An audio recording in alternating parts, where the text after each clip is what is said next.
Hello mga Karsok, meron akong iti-testing ngayon, MP7 gas fluvac Umarex KWE brand. Guys, unboxing natin yung unit. Ito yung box nya.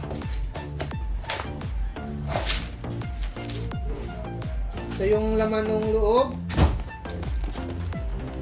Manual. Ito yung unit natin. Ito yung magazine, 40 rounds. Ito na yung unit natin, complete markings yan. Ang kagandahan dito, mariretract mo yung butt. Yan. Flip up sight, front sa rear.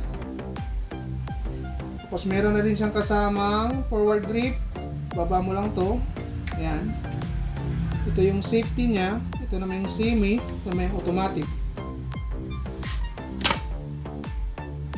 Ito naman yung magazine niya, yung capacity nito is 40 rounds. Pinasok natin yan, ganyan yung itsura niya. Testing natin. Paglagay ng gas dito, diin mo lang, 10 seconds.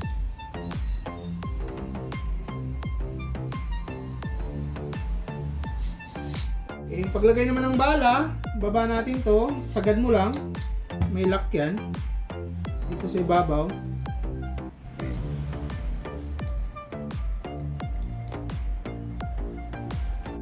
Ayan, pag nailagay mo na yung bala, kailangan walang puwang.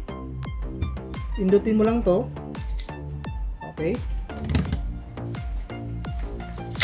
Testing. Asa. Safety. Ito yung single firing.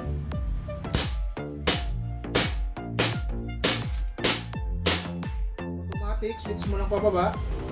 Okay. Ready.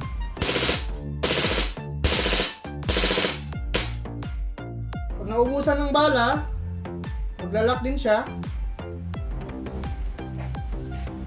Ayan, open bolt. Release magazine. Angat mo lang to para bumaba yung bolt. Then hammer down. Ang kagandahan pala nito, halimbawa kung kanan or kaliwete, pwede tayong mag-switch nung switch sa kabila. Ambidextrous na siya.